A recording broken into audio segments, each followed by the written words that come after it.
शिव जी से पार्वती जी कहती हैं सबसे श्रेष्ठ तीर्थ कौन है।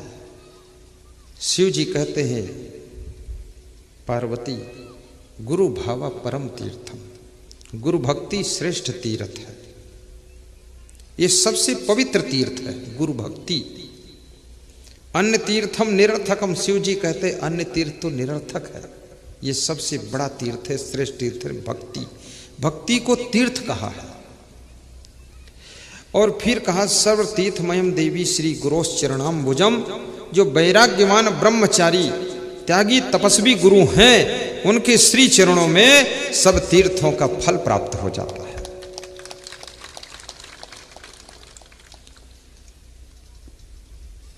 काशी में भी जाओ, गंगा में स्नान करना, उज्जैन जाइए, क्षिप्रा में डुबकी लगाइए, लेकिन थोड़ा प्रवचन भी सुनिए, ज्ञान कथा सुनिए।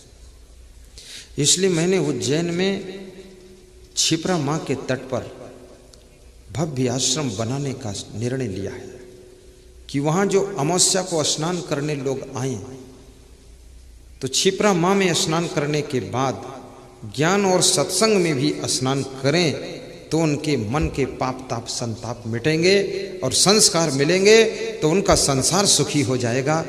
अन्यथा तो डुबकी कितनी मारो, क्रोध शांत ही नहीं हो। ये काम क्रोध लोभ मोह ईर्ष्या द्वेष अहंकार चोरी चुगली चाहिए प्रपंच, इसको सबको इस मैल को धोने वाला तो सत्संग का जल है, भक्ति का साबुन है। और सदगुरु कोई धोबी बनेगा तब तुम्हारे जीवन की चादर का ये मैल धोकर साफ करेगा। वानप्रस्थाश्रम का ये तात्पर्य है। वानप्रस्थाश्रम में भक्ति को बढ़ाइए,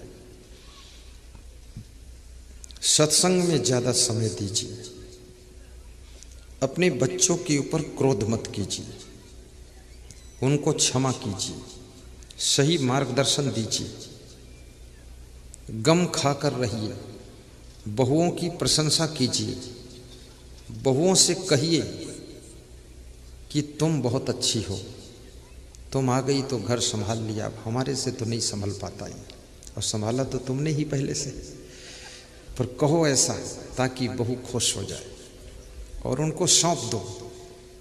जवानों के कंधे पर जिम्मेदारियों का भार सौंपिए, इन बूढ़े कंधों को थोड़ा हल्का कीजिए।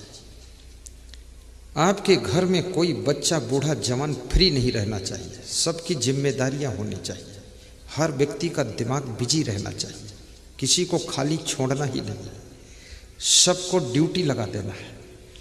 हमारे यहाँ इतने संत हैं, सबकी ड्यूटी लगी है, सब पूरा फिक्स रूप से लगी है। और जिसकी हम लगाने भूल जाते हैं तो वो ड्यूटी खुद लगा लेते हैं, संत लोग अपनी ड्यूटी लगा लेते हैं और बिजी हो जाते हैं। व्यस्त रहोगे, मस्त रहोगे, खाली रहोगे, बकवास करोगे। खाली रहने वाले लोग क्रोध ज्यादा करते हैं, व्यस्त रहने वाले लोगों को प्रपंच करने का समय ही नहीं बचता है। नर हो न निराश करो मन को, कुछ काम करो, कुछ काम करो, जग में रहकर कुछ नाम करो। जिस मां ने तुमको जन्म दिया उस मां को क्या तुमने सुविधा पहुंचाई? जिस पिता ने तुमको अपने कंधों पर बिठाकर घुमाया उस पिता के कंधे तोड़ रहे हो, उस पिता को आंखें दिखा रहे हो, उस मां को झूम झटक कर रहे हो। छोड़िए इन सब बातों को, कीजिए विकास, कीजिए प्रयास, इतनी उन्नति करो, अच्छे भवन में अपने माता पिता को रखो, अच्छी गाड़ी में बिठा करके उनको सत्संग में लाओ और साथ में सवेरे शाम माता पिता के पैर छुओ और मुस्कुराओ कि आपकी ही कृपा है, सब उन्नति हो रही है। और कोई अवगुण मत रखो। माता पिता जब देखते हैं कि मेरे बेटे में कोई अवगुण नहीं है तो उनका दिल आकाश से विशाल हो जाता है और आशीर्वाद देते हैं।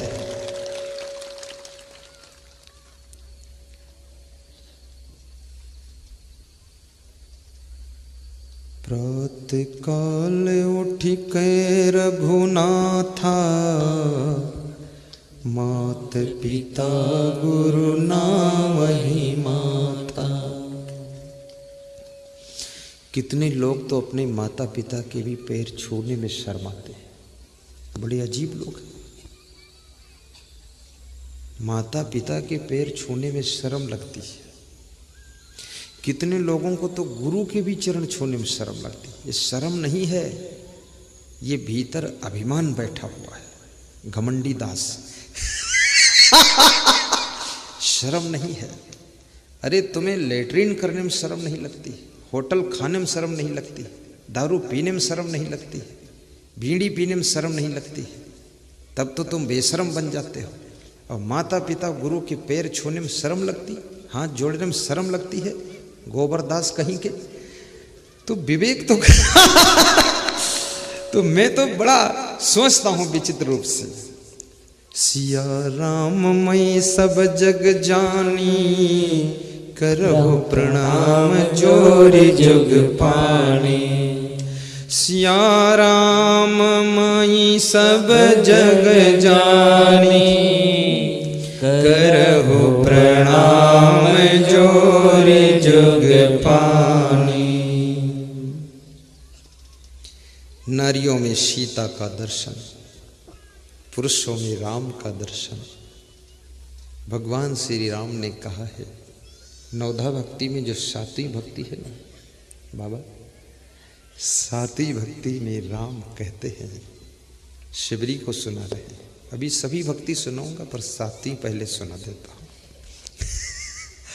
सतुई सब मोह में जग देखे, मोते अधिक संत करी लेखे।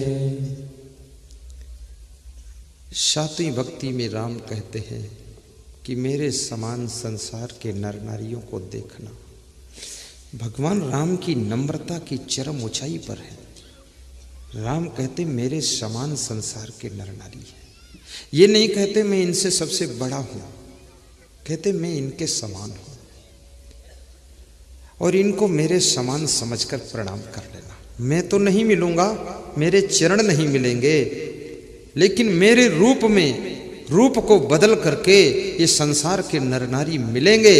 इनको ही सीता राम समझकर प्रणाम कर लेना, नमस्कार कर लेना। सीताराम चरण रति मोरे, अनुदिन बधऊं अनुग्रह तोरे। सतुई सब मोह में जग देखे, मोते अधिक संत करी लेखे। और राम ने कहा कि मेरे से संत बड़े हैं, संतों को बड़ा स्थान दिया। यदि कोई संत मिल जाए, संत यानी संत, उसमें कोई और परिभाषा ही नहीं। गृहस्थ यानी गृहस्थ, संत यानी संत। कितने लोग लिखते हैं गृहस्थ संत। गृहस्थ संत कैसे हो सकता है? जैसे कोई लिखे भैंस घोड़ी, तो भैंस है तो भैंस है, घोड़ी है तो घोड़ी है। अब भैंस में घोड़ी कहाँ घुस सकती है? क्या उल्टी पलटी बात बता रहे हो दुनिया को तुम। ये संत है तो संत है, गृहस्थ है तो गृहस्थ है, दो में से एक ही रह सकता है, दोनों थोड़े हो जाएगा।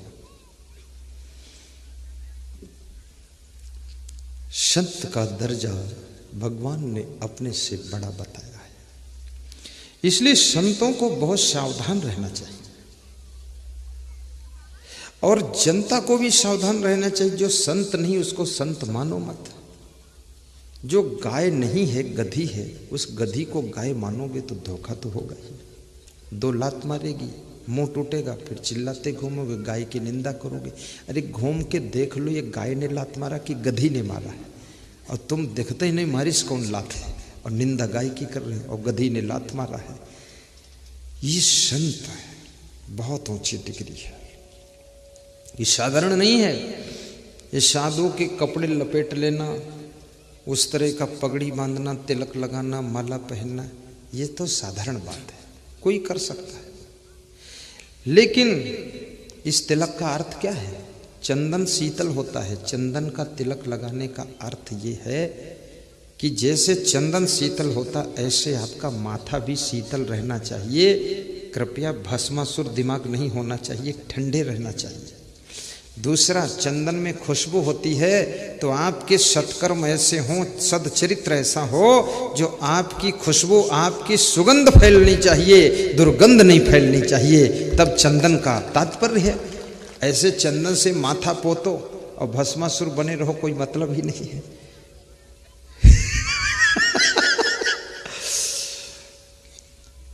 और ये कपड़ा पहनने का अर्थ क्या है? ये जो मैं पगड़ी बांधा हूं ना, पगड़ी का अर्थ है बहुत बड़ी जिम्मेदारी की पगड़ी है, ये साधारण पगड़ी नहीं है। धर्म का ठेका लिया हूं, धर्म की रक्षा करने का, भक्ति फैलाने का ठेका है मेरा, जन जन के संस्कारों को सुरक्षित करने का मेरा ठेका है। अभी मेरे पास में एक यसाई साहब आए थे, तो कह रहे थे मैं आपको प्रणाम करता हूं कि आप महान हैं जो गांव गांव में जाकर सत्संग करते हो। धूप हो, गर्मी हो, सर्दी हो, कोई महीना आप चले जाते हो। ऐसा नहीं कि शहरों में, हमने कहा छोड़ो शहर, हम नहर में कर देंगे सत्संग। यहां तो कोई गांव भी नहीं, खेतों में है, बहुत अच्छा है। और मेरा जन्म भी गांव का ही है, हमें गांव में भी आनंद है। शहर, हमको शहर गांव से लेना देना क्या? हमें खाना तो रोटी सब्जी दाल चावल है, तो हमको शहर में कोई कचौड़ी थोड़े खाना, वहाँ क्या काम ले रहा है? और ना मुझे वहाँ शहर में दुकान खोलना है, और ना तो शहर में हमको सैर सपाटे करने हैं, ना सड़क देखना। हमारी देखने कुछ इच्छा ही नहीं है, हम देखना चाहते ही नहीं है। नहीं देखने की चाह है, नहीं सुनने की चाह, और नहीं सूंघन की चाह है, और नहीं खावन की चाह। चाह सब खत्म, चाह गई, चिंता मिटी, मनुआ बेपरवाह, और जिनको कछु न चाहिए वो साहन पत साह, वो साहन पत साह। तो शहर भी ठीक है, गांव भी ठीक है, खेत भी ठीक है, जंगल भी ठीक है। और संत की जिम्मेदारी होती है आराम करना नहीं, केवल भंडारा खाना नहीं, सोना ही नहीं। संत की जिम्मेदारी है कि माया की नींद में सोए हुए नर नारियों को जगाना, संस्कार विहीन लोगों को संस्कार देना, ये संत की जवाबदारी है। धर्म अगर कमजोर हुआ है तो इसकी जिम्मेदारी संत के ऊपर जाती है। धर्म की रक्षा दो लोग करते हैं, या तो राजा करता है या संत करता है। तो राजा मुख्यमंत्री प्रधानमंत्री होता है, अगर उसके कानून गलत, विधान गलत, डिसिप्लिन गलत, उल्टम पलटम काम, तो धर्म नष्ट होगा। और साधु यदि आलसी है, निकम्मा है, सो रहा है, करना ही नहीं चाहता, आराम तलब हो गया, तो ये धर्म को बचाएगा कौन? आपके बीच में जब हम आते हैं, आपको हजारों करोड़ों ज्ञान की बातें हम सुनाते हैं, उसमें से 10 बातें आपके दिमाग में प्रवेश करती हैं, आपकी सहन शक्ति बढ़ जाती है, विवेक बढ़ता है, आलस्य घटता है, तो आपके घर में शांति आ जाती है। घर तो वही है, सामान वही है, गाड़ी लाड़ी बाड़ी साड़ी खेती बाड़ी सब वही है, लेकिन शांति नहीं थी। केवल आपके विचार शुद्ध हो गए, स्वभाव शुद्ध हो गया, तो घर में शांति का जन्म हो जाता है। तो ये संत की जवाबदारी है। ऐसे संतों के लिए राम जी कहते हैं कि इस तरह के संत हमसे भी बड़े हैं। गाइए। सतुई सब मोह में जग देखे, मोते अधिक संत करि लेखे। निरपेक्षम मुनिम शांतम, निर्वैरम समदर्शनम, अनुव्रज्यामे हम नित्यम पूयेते घृणुभि। अपेक्षा रहित, शांत, प्रसन्न चित्त, मननशील, आत्मज्ञानी, सम प्रेम करने वाले संतों के पीछे पीछे कृष्ण कहते हैं कि मैं इसलिए घूमता हूं कि उनके चरणों की धूल मेरे सिर पर पड़ जाएगी तो मैं भी धन्य हो जाऊंगा, पवित्र हो जाऊंगा। कृष्ण भी ऐसे संतों के पीछे पीछे घूमते रहते हैं। ऐसे संत की आवश्यकता है। तो ये सन्यास आश्रम का अर्थ क्या है? अब संसारियों की तरह जीना नहीं है। सन्यास का अर्थ है संसारियों की तरह कपड़े भी नहीं पहनना है। संसारियों जैसे खाना पीना भी नहीं है, सब संयम नियम विचार से रहना है। संसारियों जैसे अंधाधुंध सोना भी नहीं है, विवेक से सोना है। संसारियों जैसा फैशन भी नहीं करना है, ये सन्यास का अर्थ है। और संसारियों जैसे चाल भी नहीं चलनी है, सब बदल जाना है, सन्यास। और सन्यास आश्रम, लास्ट आश्रम है, इसके बाद कोई आश्रम नहीं है, इसके बाद मृत्यु हो जाती है। पर सन्यास बहुत कम लोग लेते हैं। एक आश्रम और नया आश्रम निर्मित हुआ है, वो दारू पीने वालों का आश्रम है, जुआ खेलने वालों का। दारू पीने वाले, जुआ खेलने वाले, उल्टा पुल्टा कर्म करने वाले, चरित्रहीन, बेविचारी, निकम्मे, नालायक लोगों का आश्रम है एक। उस आश्रम का नाम है सत्यानाश आश्रम। सब नाश कर देना। तो ज्यादातर तो लोग उसी आश्रम में प्रवेश हो रहे हैं, बचपन से ही सत्यानाश कर देते हैं। जमीन बेचकर दारू पी रहे हैं, जुआ खेल रहे हैं जमीन बेच बेच कर। ये सत्यानाश मत कीजिए। जो जमीन आपके माँ बाप ने, आपके पूर्वजों ने, दादा दादी ने आपको सौंप दिया है, वो जमीन आपको बेचकर दारू पीने के लिए नहीं सौंपा है।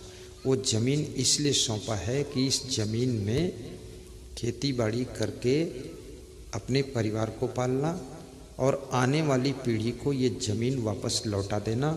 क्योंकि ये ज़मीन मेरी नहीं है, ये ज़मीन मेरे पूर्वजों ने मुझको सौंपा था, मैंने तुमको सौंपा है और तुम आने वाली पीढ़ी को सौंप देना। इस ज़मीन को बेचकर खाने उड़ाने के लिए नहीं दिया गया है। ये ज़मीन एक दूसरे को सौंपने की परंपरा में चल रही है। इसको बढ़ाने के हकदार हो, लेकिन इसको बेचकर उड़ाने के हकदार नहीं हो। उन्नति कीजिए, विकास कीजिए। तो ये 4 आश्रम, शिवरी के आश्रम पर भगवान श्री राम का आगमन हो चुका है। भगवान श्री राम शिवरी को देखकर खुश हो जाते हैं। राम उस व्यक्तित्व का नाम है जो हमेशा खुश रहते हैं। कृष्ण वह प्रतिभा है जो हमेशा हंसते रहते हैं। कबीर वह संत हैं जो हमेशा प्रसन्न रहते हैं। यदि तुम में प्रसन्नता रहती है तो समझो कबीर का प्रभाव आ गया। यदि तुम हंसते रहते हो तो समझो कृष्ण का प्रभाव है। यदि तुम मुस्कुराते हो मधुर मधुर तो राम का प्रभाव है। यदि तुम टेंशन करते हो, चिंता करते हो तो ये धृतराष्ट्र का प्रभाव है। और ये रावण और कंस का प्रभाव आ गया है, टेंशन में रहना। रावण बहुत टेंशन में रहता था, कंस भी tension, Duryodhan tension, Dhritarashtra tension. और टेंशन में कौन रहता आपको पता? जिसको ज्ञान नहीं है, जो सही राह पर चलता नहीं है, न्याय नीति से उल्टा चलता है, वो ज़्यादा टेंशन में पड़ता है। और जो सही कर्म करता है और सही ढंग से जिंदगी जीता है, उसको टेंशन नहीं होती है, आनंद ही आनंद रहता है। धन की हानि को सहने के लिए भी रंजगम सहने को कलेजा चाहिए। जो भी कमाया है सब खो जाए, उसको भी सहने के लिए दिल चाहिए। किसी प्रिय का वियोग हो जाए, मृत्यु हो जाए या नाराज होकर भाग जाए, तो उसके घाव को सहने की भी शक्ति होना चाहिए। कितने लोगों की पत्नी मर गई तो वो पागल हो गए, कितनों का पति मर गया तो उनको लकवा अटैक हो गया टेंशन में। तो ये बुद्धिहीनता के काम है। तुम्हारी पत्नी कोई स्पेशल क्वालिटी की थोड़े है, सबकी पत्नी मरती है। और तुम्हारा पति कोई स्पेशल कंपनी से बनकर आया है जो अमर है। तो स्त्री बोलती है कि जब शादी हुई थी तो पंडित जी ने विवाह के मंडप में कहा था जब तक सूरज चांद की जोड़ी रहेगी तब तक ये भी जोड़ी रहेगी। तो मैंने कहा वो तो दक्षिणा लेने के लिए कहा था, उसको भी पता था ये जोड़ी में एक खिसकेगा, तूने इतना विश्वास क्यों कर लिया? तेरे माँ बाप की जोड़ी में एक खिसक गया, तेरे दादा दादी की जोड़ी फूट गई, अब तेरी जोड़ी कोई अखंड जोड़ी है और जोड़ी फूटेगी नहीं तो अगले जन्म में जोड़ी लगेगी कैसे?